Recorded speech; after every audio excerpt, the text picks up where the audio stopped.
কেরানীগঞ্জের এই কালীগঞ্জ শহরটা আজ বড্ডই অচেনা লাগতেছে। একটা সময় এই জায়গাটায় আমিও ছিলাম। তো যাই হোক, এই যে গলিটা দেখা যাচ্ছে এদিক দিয়ে অনেক যাতায়াত করতাম। ওরে বাবা রে, এখানে আবার হুজুরদের কিসের যেন মিছিল শুরু হয়ে গেছে। ওই যে কোথায় যাব রে ভাই, যেখানে যাই সেখানে দেখা যাচ্ছে এটা মিছিল, ওটা মিছিল, এটা আবার সেটা মিছিল।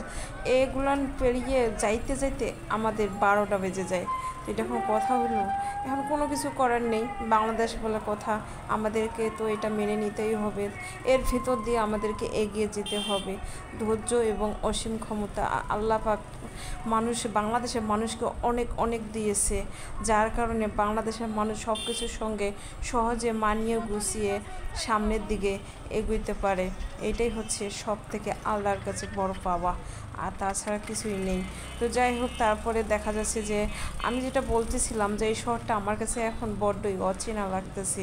একটা সময় এই শহরে দেখা যায় যে এখানে মার্কেটে যাইতাম বা এটা কিনতাম ওটা কিনতাম, সব সময় পরিচিত একটা শহর লাগতো, কিন্তু আজকে বড্ডই অচেনা হয়ে গেছে, তাই না?